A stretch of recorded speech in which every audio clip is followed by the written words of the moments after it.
আসসালামু আলাইকুম রহমতুল্লাহ। ওয়েলকাম করছি Anis agro farm Facebook page এবং ইউটিউব চ্যানেল থেকে। স্ক্রিনের মধ্যে যেগুলো দেখতে পাচ্ছেন, সাদা সাদা যে হাঁসগুলো দেখতে পাচ্ছেন, এগুলো হলো পিকিং স্টার 13। পূর্বে আমার চ্যানেলে যে ভিডিওগুলো আমি ছেড়েছিলাম সেগুলো তো আপনারা জানেন বা দেখেছিলেন যে আমি পিকিং স্টার 13 কিছু বাচ্চা তুলেছিলাম, প্রায় 2.5 থেকে 3 মাস হবে। তো আলহামদুলিল্লাহ দেখতে দেখতে হাঁসগুলো বাচ্চাগুলো আলহামদুলিল্লাহ অনেক বড় হয়ে গেছে। এখন এদের ওয়েট প্রায় 2.5 থেকে 3 কেজি বা 4 কেজি এরকম হয়ে গেছে মাশাল্লাহ। এভারেজ 2 কেজির উপরে সবগুলোই। তো বর্তমানে যে পুকুরের মধ্যে নামছে, আমি এগুলো আপনারা জানেন যে আমি ছাদের মধ্যে লালন পালন করার জন্য এগুলো আনছিলাম, মানে পরীক্ষামূলকভাবে যে আসলে হাঁস পালন করে কি লাভ করা যাবে কিনা বা আমি হাঁস পালন করলে হবে কিনা, মূলত এইটার জন্যই কিন্তু পরীক্ষামূলকভাবে কিন্তু আমি এই হাঁসগুলো এনেছিলাম। আরেকটা কাজ করেছিল আমার মধ্যে, সেটা হলো যে এগুলো দেখতে সাদা সাদা জিনিস যে কারো ভালো লাগবে, এটা স্বাভাবিক বিষয়। তো যাই হোক আলহামদুলিল্লাহ, এই যে পুকুরের মধ্যে দেখতে পাচ্ছেন এগুলো হলো আমার দেশি হাঁস আর এগুলো হলো আমার পিকিং স্টার 13 আর কি। তো যাই হোক, তো মূলত পরীক্ষামূলক ভাবে আর কি লালন পালন করার জন্য আমি 20টা হাঁস নিয়ে আসছিলাম। তো 20টা হাঁসের মধ্যে আলহামদুলিল্লাহ 13টা আমি ব্রুডিং এর মধ্যে 3টে বাচ্চা নষ্ট হয়ে গেছে আর 17টা বাচ্চা আলহামদুলিল্লাহ টিকে গেছে। তো 17টা আলহামদুলিল্লাহ একদম বড় হয়ে গেছে। আর বড় হওয়ার পরে আমি প্রায় রিসেন্টলি কিছু মোরগ হাঁস ছেল করে দিয়েছিলাম, মানে ছেলে হাঁসগুলো ছেল করে দিয়েছিলাম আর কি।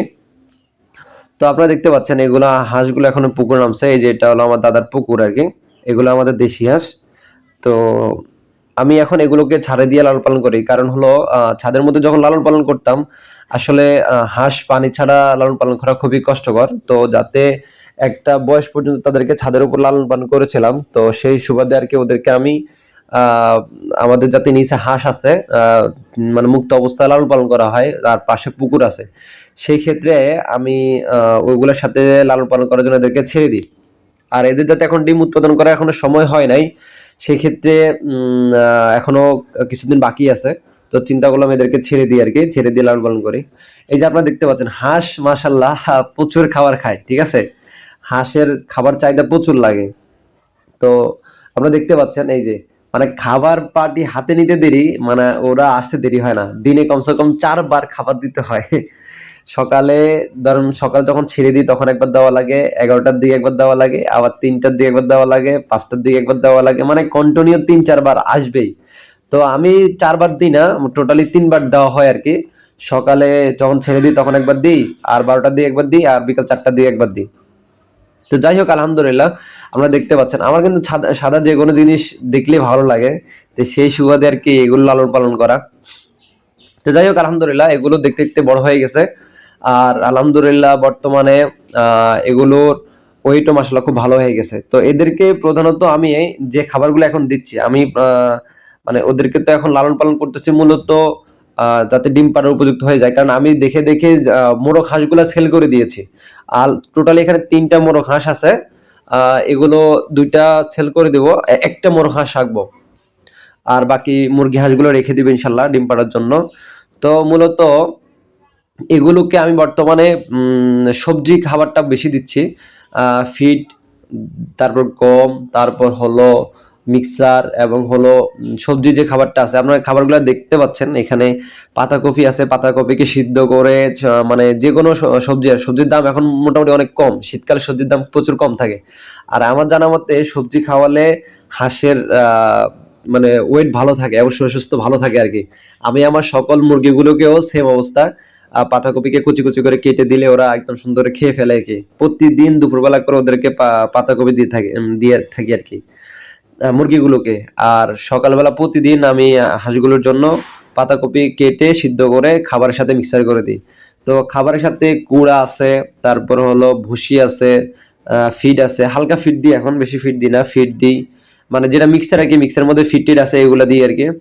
তারপর হলো পাতাকপি বেশি দিই, মানে সবজি জাতীয়টা বেশি দিই, এতে করে ওদের সুস্থ ভালো থাকে আর কি। আর রোগ প্রতিরোধ ক্ষমতা ভালো থাকে, এই জন্য আর কি সবজিটা খাওয়ানো হয় আর কি। আর যাতে যদি আমি একাদাস শুধু ফিড খাওয়াই, বা অন্যান্য খাবারগুলো খাওয়াই, তাহলে আমার কস্টিং বেশি পড়ে যাবে। আর হাঁসের যে পরিমাণ খায় এতে কস্টিং বেশি পড়ে যাবে, সেই জন্য আমি সবজি জিনিসটা মানে সবজি কিনে নিয়ে আসি। সাপোজ আমি প্রতিদিন একটা করে পাতাকপি, যাতে একটা করে পাতাকপির দাম বর্তমানে বাজারে স্থান ভেদে 15 টাকা, 20 টাকা, 25 টাকা এরকম হয়ে থাকে স্থান ভেদে। ঠিক আছে, উত্তরবঙ্গের দিকে কম, বাট আমরা যাতে নোয়াখালীতে বসবাস করি, মানে লক্ষ্মীপুরে যাতে বসবাস করি, আমাদের এদিকে একটু দামটা একটু বেশি আসবে। তো যাই হোক, মোটামুটি প্রতিদিন একটা করে পাতাকপি আমি এদেরকে কাটে সিদ্ধ করে দিলে আলহামদুলিল্লাহ একদম সুন্দরভাবে কন্টিনিউ খেয়ে ফেলে। তো আপনারা দেখতে পাচ্ছেন এখন সকালবেলা আমার কাছে একজন আমার এক কাকি আমার কাছ থেকে একটা মোরগ হাঁস নিতে আসছে জবাই করার জন্য। তো আপনারা দেখতে পাচ্ছেন এই যে পাতাকপি কাটছি, কাইটা সিদ্ধ করে নেই, সকালবেলা যখন দিই তখন এমনিতেই ওদের মিক্সার করার সাথে হালকা একটু কাছে দিয়ে দিই, খাবারের সাথে মিক্সার করে আর কি, মানে সুন্দর করে মাইখা দিলে আলহামদুলিল্লাহ খেয়ে ফেলে। এই যে আমরা দেখতে পাচ্ছেন একদম সুন্দরভাবে সম্পূর্ণটা মিক্সার করা শেষ। মানে তারপর হলো আবার ওদেরকে আমি চিটা দিই, চিটা মানে ধানের যেটা অতিরিক্ত থেকে যায় এই জিনিসটা দিলেও ভালো হয়, কারণ খাবার তো প্রচুর লাগে, তো চিটা দিলেও খাবারের, ওরা আবার চিটাগুলোকে খেয়ে ফেলে, খাবারের সাথে সাথে খেয়ে ফেলে হাঁস, মাশাল্লাহ এই জিনিসটা খুব ভালো। খাবার দেখবেন পানির মধ্যে যখন খেতে থাকে তখন মানে চটে, আমরা চটে বলি আর কি, চটে আর কি, তো ওই খাবারগুলো ওরা আবার চিটাগুলো একসাথে খেয়ে ফেলে আর কি। তো যাই হোক, মূলত সকালবেলা ভিডিওটা যখন করতেছিলাম তখন আমার এক কাকি আসছিল, উনি একটা পুরুষ শ্বাস নিবে আর কি জবাই করতে আর কি। তো আলহামদুলিল্লাহ ওয়েট খুব ভালো হয়েছে আর কি, মোটামুটি 2.5 কেজির প্রায় এরকম হয়ে গেছে আর কি। তো এই যে আপনারা দেখতে পাচ্ছেন এগুলাকে যাতে মুক্ত অবস্থা এখন ছাড়ি দিয়ে ফেলি, সেই ক্ষেত্রে আর কি মানে এই ঘরটার মধ্যে রাখি। এখানে আগে চীনাস রাখতাম আর কি, চীনাসের জন্য বানাইছিলাম, তো চীনাসগুলোকে আমি বিক্রি করে দিয়েছিলাম আর কি। আমি যাতে আসলে চাকরির কারণে আর কি বাইরে থাকতে হচ্ছে, বেশি মানে সময় দিতে পারতাম না, সেই ক্ষেত্রে আর কি আম্মু বকাবকি করার কারণে আর কি ওগুলাকে সেল করে দিই আর কি। চিয়াঁশগুলো আর কি সবসময় বাসায় খাবার জন্য বিরক্ত করে, তো এই জন্য আর কি সেল করে দিই আর কি। যাই হোক, তো আমি একটা একটা করে সবগুলোকে বাছাই করতেছি কোনটা ছেলে কোনটা মেয়ে, মেয়েগুলোকে ছেড়ে দিচ্ছিলাম আর ছেলেগুলোকে সবগুলোকে ধরতেছিলাম আর কি। ধরে 3টা ছেলে ধরছি, ধরে আমি ওগুলোকে ওয়েট করে পরে যেটা সব থেকে ওজন বেশি হয়েছে ওইটা মানে আমার কাকিকে সেল করে দিই। তো যাই হোক, আলহামদুলিল্লাহ আমি বিভিন্ন ব্যস্ততার কারণে আর কি এতদিন ভিডিও দিতে পারিনি আর কি, আন্তরিকভাবে দুঃখিত। তো আমার ভিডিও যদি ভালো লাগে থাকে অবশ্যই চ্যানেলটি সাবস্ক্রাইব করে পাশে থাকবেন। আজ এই পর্যন্তই, আসসালামু আলাইকুম ওয়া রাহমাতুল্লাহ।